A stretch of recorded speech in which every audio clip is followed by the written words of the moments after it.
J'adore ce lieu parce que quand j'ai commencé à jouer, la première date de ma première pièce, je l'ai faite ici. Je ramène les décors de mes anciennes pièces. C'est pas que j'ai besoin des décors, c'est que j'ai besoin des valises, parce que j'ai très peu de valises.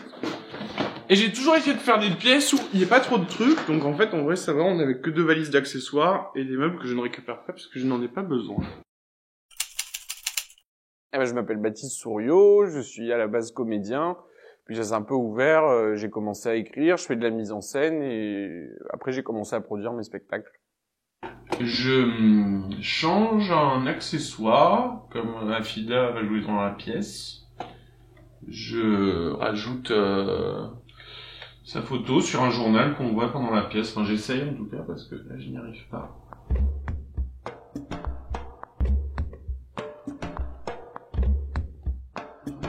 Tu vois, parce que disposition... Ah voilà, premier plan. Bah...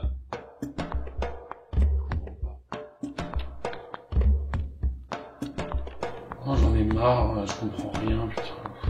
Requiem pour une conne, c'est une pièce qui se passe dans les années 90 et ça parle d'une chanteuse, comme il y en a eu malheureusement beaucoup dans les années 80, qui ont eu un tube ou un tube et demi et qui après ont été balayés, un peu lâchés par les maisons de disques. Donc ça parle d'une chanteuse sur le déclin, qui n'a pas eu de succès depuis un moment, qui a une vie privée assez chaotique et qui va faire la rencontre de la vraie petite amie de celui qu'on fait passer pour son petit ami.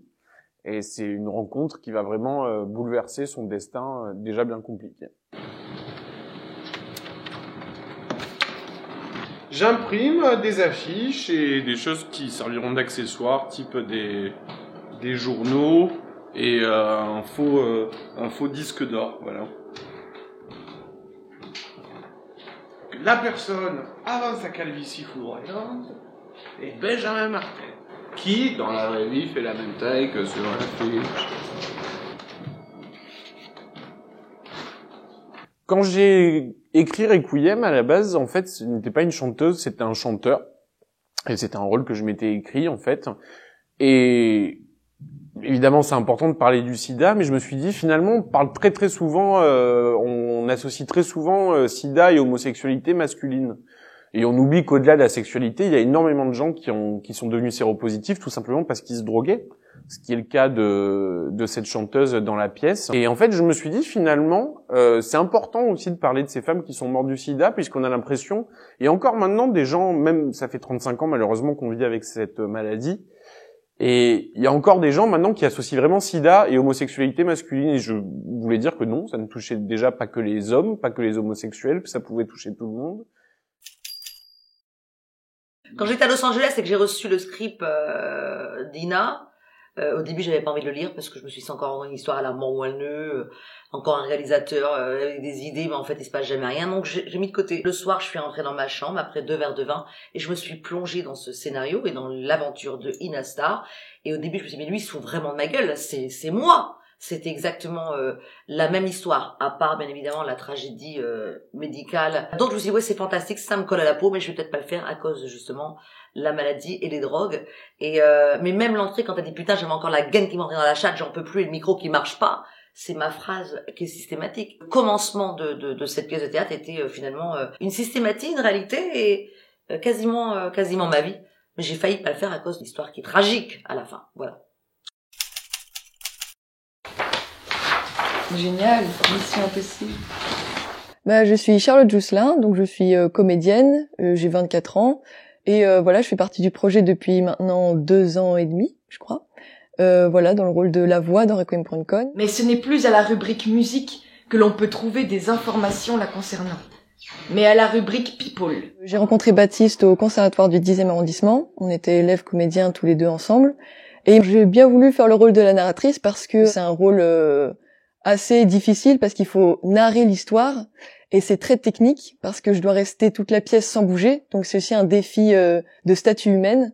Narrer quelque chose, c'est un peu une posture de conteuse où il faut voir les images, pouvoir les donner en étant très statique et très codifié. Donc c'est un vrai défi qui me plaît.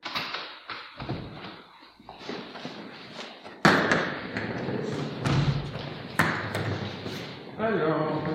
Le pinard, on va sûrement pas le jeter. Ah, mais ça, on va pas le boire. On va pas le boire non plus. Oh non! Non! La déception et en même temps pas vraiment d'étonnement au vu de Baptiste. Je t'emmerde.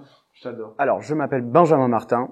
J'ai 22 ans. Je viens de finir mon cursus au conservatoire du 10e arrondissement de Paris en art dramatique. Et voilà, je joue, ça fait maintenant le 4e spectacle que je fais avec la compagnie KCDE. Mon rôle dans la pièce est celui de Lucas, qui est en fait une espèce de couverture médiatique pour le rôle d'Ina Star, qui est interprété par Affida Turner, puisque je joue son faux petit copain pour la presse, étant donné qu'elle est lesbienne, sauf que dans les années 90, début des années 90, c'était encore un petit peu un tabou, et donc pour son image artistique, son attaché de presse a fait en sorte qu'elle paraisse en couple avec un jeune homme que j'interprète. Par rapport à sa dramaturgie, en vérité, c'est pas un rôle qui est tellement éloigné du mien. En vérité, Lucas, pour le coup, est un personnage qui est venu à Paris dans le but de faire carrière dans le théâtre ou dans le cinéma.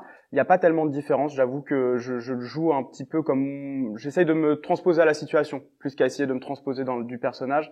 C'est-à-dire comment et dans quel état d'esprit moi je serais si jamais j'étais dans la situation de Lucas.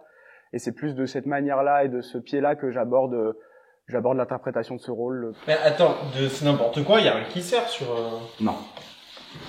Oui, donc là, voilà, on a même le verre, la serviette et tout. On l'avait fait la dernière fois, ça je me rappelle. Ouais, non, mais je regarde. Les épingles à nourrir, c'est quoi? Non, mais je sais pas quoi, là, tu sais, les trucs pour accrocher au rideau. C'est une petite boîte transparente. J'espère qu'on va pouvoir répéter demain. Mais moi, bon, ça va, hein, je connais mon texte. Si chacun fait ce qu'il a à faire, ça va aller. C'est ça mon mantra. Je t'en prends 3. Parce que de toute façon, je pourrais pas en écouler 4, je pense. Je pourrais en écouler une sûre. Oui, d'accord. Donc là, en gros, tu peux faire rue Montion. La rue juste ça, je le là. ferai demain, tout ce quartier-là. Oui, non, mais comme tu veux, tu t'arranges. Voilà. Mais tout ce qui est rue Montion, les bars juste en bas et tout, j'ai pas fait. Et après, Ok. tu peux vraiment faire tac, toutes les rues, la rue Cadet, il y a 10 millions de trucs. Ouais. Parce que là, moi, je vais vers Strasbourg-Saint-Denis, je peux faire Strasbourg-Saint-Denis. On y allant, voilà. Mais après, demain, l'idée, c'est vraiment pas de faire des grandes avenues, ça sert à rien, vaut mieux quadriller, faire un quartier comme ça, c'est ce qu'on a fait, nous. Et moi, je l'aurais mis plus comme ça. Ouais, et ben, non, mais tu vois, je préfère avoir la petite là que la grande en haut. Je m'appelle Morel. Là, j'ai 25 ans. Je viens de Toulouse, j'habite à Paris depuis 8 ans. Je suis comédienne. Dans la pièce, je suis Louise. Je pense que c'est quelqu'un, qui a été très blessé, qui doit pas avoir beaucoup de confiance en elle, qui a été très blessée, dans son parcours professionnel et dans son parcours de vie. Et donc, elle évolue, elle vient, elle intervient dans cette pièce, elle arrive, avec le reste de ce qui lui reste d'elle-même, et elle essaye de se comprendre et de retrouver la force et de reprendre les rênes de sa vie, malgré tout ce qui lui est arrivé, tout ce qui l'a écrasé, quoi. Travailler avec Baptiste. Alors, travailler avec Baptiste, c'est quelque chose, parce que c'est quelqu'un, il est complètement fou. Et en même temps, il est très intelligent et il est très rationnel, quoi. Ce côté, on sait jamais à quoi s'attendre de lui. C'est super intéressant. Et en même temps, c'est dur, des fois, parce que c'est un challenge, en tant que, professionnel et humain, dans le sens où, t'avais prévu un truc dans ta tête, tu pensais que ça allait se dérouler comme ça, ça se déroule pas du tout comme ça, et il faut s'adapter, quoi. Et donc, ça demande tout le temps de s'adapter. Et ça, c'est cool. Et au gosse du Congo, on leur dit quoi? Bah oui, parce qu'elle s'est trompée, donc pardon. Mais fallait que tu bégayes, Mais c'est la suivante où je bégaye, Baptiste, c'est une mise en scène. C'est une mise en scène. Redis et Oh là là, putain, j'avais encore la guêpe qui me rentrait dans la chatte. Et toi? Non, je remets. Tu penses pas que tu restes debout? Non, c'est ça. Alors, sur le texte. quand je suis arrivée pour la première fois aux répétitions, j'avais des appréhensions, bien évidemment. Je me suis dit, bon, ça me fait penser un peu à l'école, ou quand la rentrée des classes, ou quand t'as un nouveau job, je dis, oh my god. Au début, ouais, j'avais un peu peur, parce que je connaissais pas le texte, et puis surtout, c'est vraiment ma vraie première expérience. Eux, je pense qu'ils sont quand même des comédiens qui ont quand même déjà monté sur les planches face à un public. Moi, je suis montée sur les planches dans l'école de la life. Affida Turner, c'est un personnage pour moi, même si ce personnage correspond plus ou moins à ce qu'elle est dans la vraie vie, plutôt plus que moins d'ailleurs. Et c'est quelqu'un qui m'a toujours et touché, et amusé, et impressionné. Par rapport à la réécriture éventuelle que je devais faire de Requiem pour intégrer Affida, je me suis dit qu'il fallait quand même prendre en compte le fait que qu'Afida arrive et que c'est quelqu'un qui est connu par les spectateurs, la plupart qui vont venir. Donc je me suis permis de rajouter des répliques qui lui collent à la peau, que les gens attendent, mais j'ai fait très peu de changements finalement sur ce texte. Malheureusement, mon père, il a vu. Ça lui a pas plu du tout. Afida a vraiment un bon sens du texte, c'est-à-dire que même quand elle va pas dire la réplique au sens exact, elle va dire l'idée et puis rajouter sa patte. Elle a une fulgurance dans la répartie qui est assez impressionnante. Il y a beaucoup d'elle dans ce rôle, donc je me dis que des fois, elle sait mieux que moi comment le défendre. Donc j'essaye de lui laisser beaucoup de liberté. Ina banana.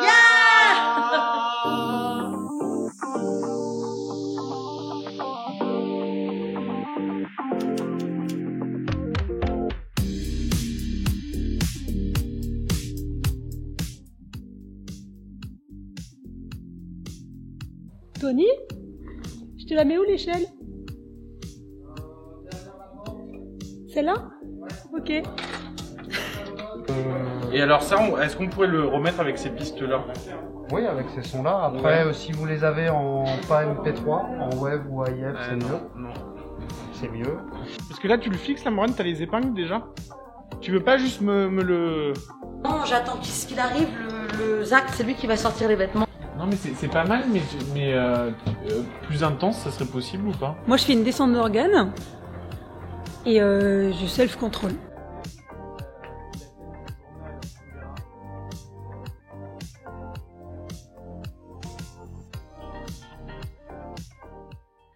Bah, lors de la première au théâtre de Trévis pour Inasta, déjà j'avais énormément de trac parce qu'il faut savoir que j'ai toujours le trac, que ce soit sur un plateau télé, que ce soit sur une radio, rien n'est acquis. Tu sais pas si tu vas pas te casser la gueule dans le noir, est-ce que le micro va marcher, est-ce qu'il y a pas un barésie qui va se casser, les ongles qui pètent, ça c'est systématique à chaque fois. Donc j'appréhendais par rapport à ça. Après j'avais peut-être imaginé que je me serais pas souvenu du texte, mais les fous sont très brillants et très intelligents. Je me suis rappelé du texte.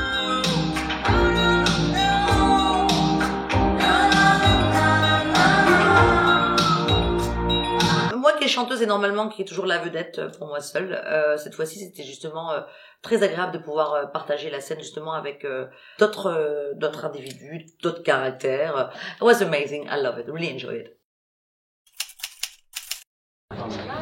C'est deux bonnes basses.